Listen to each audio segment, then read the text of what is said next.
Everyone, good morning, my dear subscribers, my students, my viewers, my followers. How are you all? तो आइए आज के दिन की शुरुआत करते हैं एक नए टॉपिक के साथ। कल मैंने ताराबाई मोदक के बारे में आपको पढ़ाया था, तो आज उसी के आगे बढ़ते हुए जो इंडियन फिलोसफर्स का कंट्रीब्यूशन रहा है,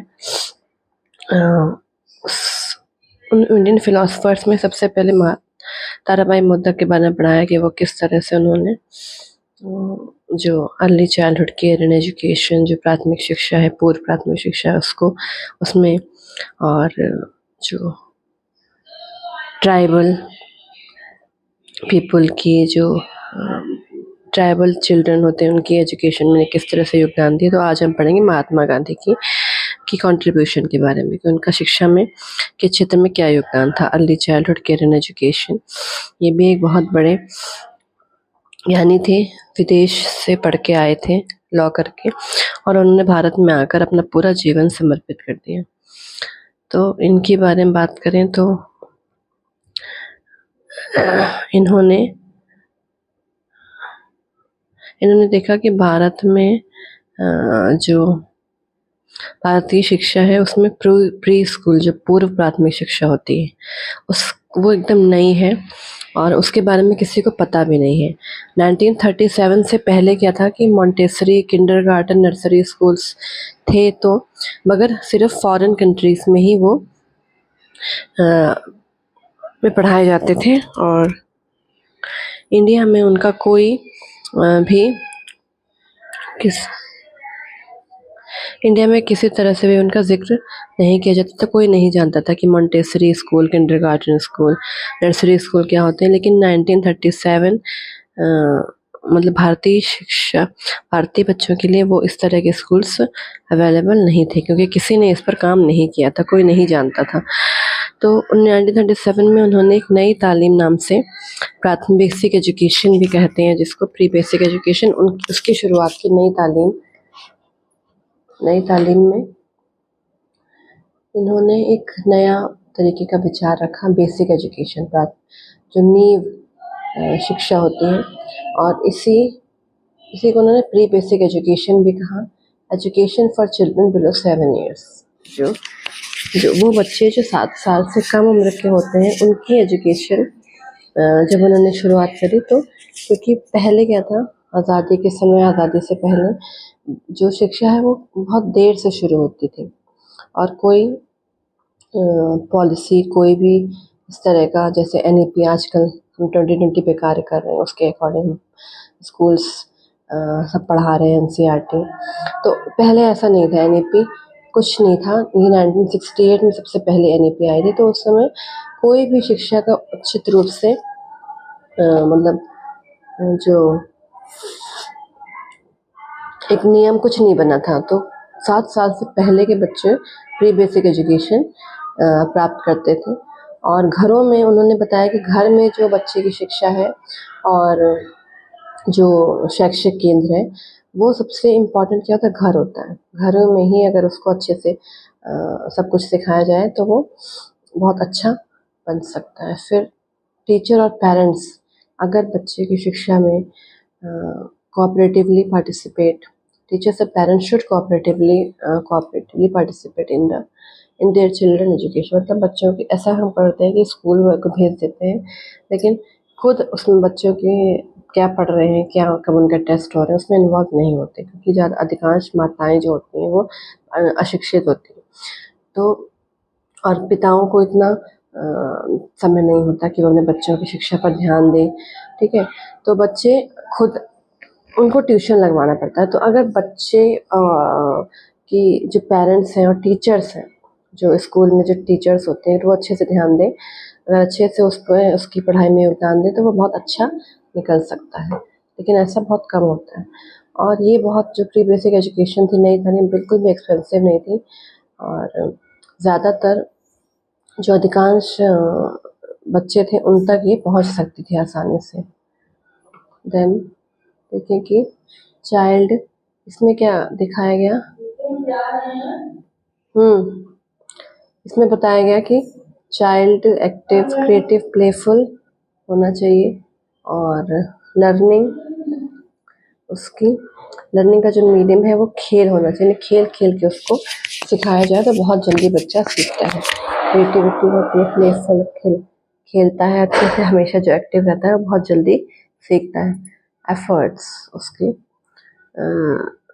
जो कोशिश करता है वो सीखने में, एक्टिविटी करता है, उससे वो उसकी क्या होती है, खुद की जो कार्य करने की शक्ति होती है, खुद की उसका जो खुद पर विश्वास होता है, उसकी जो कार्यशीलता होती है, उसकी क्षमता होती है, एफिशिएंसी, उसकी जो स्वक्षमता होती है खुद कार्य करने की, खास करके सीखने की, वो बढ़ती है, उसका विकास होता है।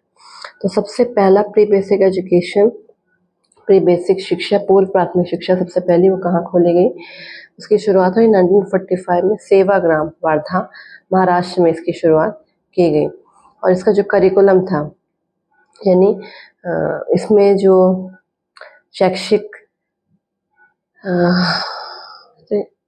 बच्चों को क्या पढ़ाया जाए, ये करिकुलम जो होता है वो रखा गया क्राफ्ट और एक्टिविटी, यानी उनको अलग अलग क्रिएटिव आइडियाज़ के थ्रू उनको पढ़ाया जाता था, एक्टिविटीज़ कराई जाती थी स्कूल्स में, ताकि वो एक्टिविटी और क्राफ्ट के जरिए कुछ सीख सकें, प्रैक्टिकली कुछ सीख सकें।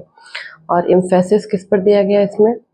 एम्फेसिस इसमें दिया जाता था constructive activities during pre school level, यानी कि अलग अलग तरीके की एक्टिविटीज़ कराना, कुछ उनको बनाना सिखाना, जिससे वो बनाते बनाते अपना खुद लर्न कर सके।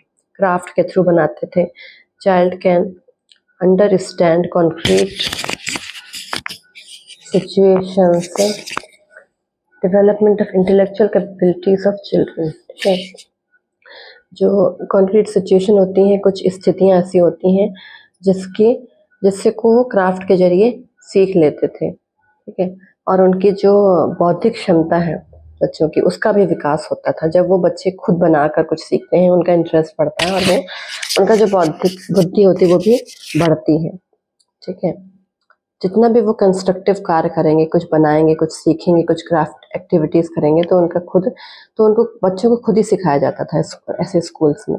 आजकल के स्कूल में देखा है कि सारी एक्टिविटीज़ कराने को घर में बोल देते हैं कि ये करो, मतलब होमवर्क जो देते हैं वो भी क्लास वर्क भी नहीं कराती हैं आजकल के टीचर्स। ऐसे ऐसे स्कूल देखे हैं मैंने। फीस सब पेमेंट होती है, सब कुछ एग्ज़ाम फीस ली जाती है, सब कुछ लिया जाता है, सब ठीक है। उसकी स्कूल फीस, हमको तो ये समझ में नहीं आता कि जो हम स्कूल फीस दे रहे हैं वो किस लिए दे रहे हैं, जब हम ही को सब कुछ कराना है। खाली एक स्कूल के नाम के लिए हम बच्चे की फीस दे रहे हैं ना। वो होमवर्क जो हम बच्चे का कराते हैं वो क्लास वर्क भी नहीं कराती हैं, क्वेश्चन आंसर कॉपी में भी मैडम नहीं कराती हैं टीचर्स, और वो भी घर में कराने को दे देते हैं कि घर से जाके क्वेश्चन आंसर करके लाओ। हमने तो ऐसा आज तक देखा नहीं कि क्वेश्चन आंसर स्कूल में टीचर्स खुद ही कराते थे हमको। पहला ऐसा स्कूल देखा है जिसमें कि क्वेश्चन आंसर बुक में कराया, इसको कॉपी में नोट करके लाइए। एक्टिविटीज़ कुछ स्कूल में कराई जाती हैं, जितनी भी एक्टिविटीज़ होती हैं, कुछ क्राफ्ट की एक्टिविटीज़, कुछ पिक्चर्स चिपकाना है, वो सारी स्कूल में कराई जाती हैं। लेकिन मेरे बेटे के स्कूल में ऐसा है कि एक्टिविटी टाइम स्कूल का होता है, लेकिन वो होमवर्क के लिए घर के लिए दे देती है। पता नहीं करती क्या है स्कूल में, क्या मुझे समझ में नहीं आता। कैसी टीचर्स हैं जो हर सब कुछ एक ना होमवर्क, एक क्लास में जो एक्टिविटीज़ होती हैं वो भी नहीं करवा सकती हैं। पता नहीं, हमें समझ में नहीं आता कि फ़ीस क्यों दे रहे हैं आजकल के टीचर्स को। और अब उनको बस ये है कि ट्यूशन लगवा लो, ट्यूशन लगवा लेंगे तो खुश हो जाएंगे, उससे मार्क्स बढ़ जाएंगे, और मार्क्स उन्हीं को मिलते हैं जो उसी टीचर से उस क्लास में ट्यूशन लगवाते हैं बच्चे, उनको बहुत अच्छे मार्क्स मिलेंगे। तो ये आजकल की जो शिक्षा पद्धति है कई कई स्कूलों में बहुत ही ज़्यादा लो लेवल की हो गई है। ठीक है, तो अगर सब कुछ पेरेंट्स को ही कराना है तो हम क्यों स्कूल में भेज रहे हैं, हमको ये समझ में नहीं आता है। लेकिन इस स्कूल में ऐसा नहीं था, और एक्टिविटीज़ स्कूल में ही कराई जाती थी। और ये रूल भी है कि जितनी भी एक्टिविटीज़ हैं तभी तो बच्चा कुछ सीखेगा स्कूल में। अगर उसको सब कुछ घर में ही करना है तो हम स्कूल क्यों भेजें? एक्टिविटीज़ भी घर में करनी है। होमवर्क आप जो कॉपी में लिखने को देते थे बुक से उतार के कि बुक में करवाया, और बुक में पता नहीं करवाती हैं खुद से या नहीं करवाती, ये भी नहीं पता। कॉपी में आंसर करके लाइए, ये प्रैक्टिस करके लाइए, ये पढ़ के लाइए। एक्टिविटी टाइम स्कूल का होता है तो ये होमवर्क घर से करके लाइए। अब हम ही को सब कुछ कराना, एक्टिविटीज सब कुछ करानी है, तो फिर क्या फ़ायदा स्कूल में जाने का? इतना तो उनको सोचना चाहिए। ठीक है। फिर मेथड इसका था, इससे क्या होता है कि अगर स्कूल में बच्चे सबके साथ मिलकर करते हैं, उनका बौद्धिक क्षमता बढ़ती है। ठीक है। मेथड इसमें था कोरिलेशन, यानी कि आपस में जो आपसी व्यवहार है, आपस में बातचीत, सोशल बने बच्चे, और जो तकनीक यूज़ करें उनसे जो उनकी शिक्षा है वो उनके दैनिक जीवन में, बच्चों के जीवन में वो एजुकेशन काम आए, उनको उनसे जुड़ें। ठीक है। इसमें जो बुक्स थी, बुक्स का ये काम था कि बुक्स उनको कम से कम बुक्स दी जाए, वो खुद से पढ़ें। ठीक है। और वो शब्द जो यूज़ करें, जो भी वो अपने आप से उनको उनकी जो वोकेबुलरी बढ़े, वो खुद से बढ़े, खुद से वो करके सीखें। ठीक है। उनके बुक्स 7 ईयर्स से जो कम एज के बच्चे होते हैं, उनको बुक्स का इस्तेमाल कम से कम कराया जाता था, ये रूल था। ठीक है। तो रोल ऑफ टीचर क्या था? रोल ऑफ टीचर जो होता है, जो छोटे बच्चे होते हैं 7 साल 6 साल, 7 साल से कम 5 साल 6 साल, ठीक है, तो वो उनमें जो टीचर होती हैं वो एक मदर की तरह, एक पेरेंट की तरह बच्चों के साथ पेश आती हैं। अगर ऐसा नहीं करेंगी तो क्या होगा, बच्चे मतलब कर नहीं पाएंगे एक्टिविटीज़, क्योंकि मदर टीचर्स छोटी क्लास में जो टीचर्स होती हैं वो हमेशा फीमेल ही दिखेंगे आपको। नर्सरी में, फर्स्ट में, सेकंड में, थर्ड में आपको टीचर्स फीमेल ही रखी जाती हैं, इसीलिए क्योंकि बच्चे छोटे होते हैं और उनको एक तरह का जो घर में अनुभूति मदर के साथ बॉन्डिंग होती है, वो उनको इस एज में अगर ना मिले तो वो क्या होता है, स्कूल से पढ़ाई से वो हट सकते हैं, उनका दिमाग कहीं और जा सकता है। ठीक है। किसी भी तरह की प्रॉब्लम हो सकती है, तो इस तरह के मदर के रूप में टीचर को बिहेव बच्चों के साथ करना चाहिए, एक मदर की बॉन्डिंग उनके साथ बनानी चाहिए, ताकि बच्चे अच्छे से अपनी लाइफ में अपने पढ़ सकें और अच्छा से काम कर सकें, क्रिएटिव एक्ट कर सकें। तो इस समय जो टीचर का रोल था, इस टीचर की भूमिका थी शिक्षक की, वो एक मदर के रूप में थी। ठीक है। मदर या पेरेंट्स, ठीक है, ताकि बच्चे उन्हें प्यार से, बच्चों को वो प्यार से समझाना और किस तरह से काम करना है, क्योंकि एक मदर ही होती है जो बच्चों को प्यार भी करती है और अगर वो कुछ गलत करते हैं तो उनको डांटती भी। लेकिन इस एज में क्या होता है कि 7 साल से जो कम के बच्चे होते हैं उनको डांटना कम से कम चाहिए, मारना कम से कम चाहिए, उनको प्यार से ही समझाना चाहिए। तो इतना ही महात्मा गांधी का जो मेन कोऑपरेशन था वो इतना ही था कि नई तालीम, प्री बेसिक एजुकेशन उन्होंने 1937 से पहले स्टार्ट करी, 1937 में, और उन्होंने इस तरह से वर्धा महाराष्ट्र में इसकी शुरुआत की थी, प्री बेसिक एजुकेशन, और जिसे नई तालीम भी कहा जाता है। तो आपको ये वीडियो कैसा लगा प्लीज़ कमेंट करके मुझे ज़रूर बताइएगा, और इस वीडियो को लाइक शेयर भी कीजिएगा अधिक से अधिक, ताकि और लोग भी ये जान सकें कि प्री बेसिक एजुकेशन में फिलोसफर्स का क्या योगदान था। अब महात्मा गांधी के बाद, अब इससे पहले मैंने ताराबाई मोदक पढ़ाया, उसके बाद मैंने सोचा था गज्जू भाई बडेगा के बारे में बताऊंगी, लेकिन वो बहुत ज़्यादा लॉन्ग था, बहुत ज़्यादा योगदान है उनका, तो इस वजह से वो उसका मैं कंप्लीट नहीं कर पाई। तो मैंने महात्मा गांधी के बारे में आपको पढ़ाया है। इसके बाद में गज्जू भाई बडेगा के बारे में मैं आपको पढ़ाऊंगी, अगली क्लास गज्जू भाई बडेगा की होगी, फिर रविन्द्रनाथ टैगोर के बारे में बताया जाएगा।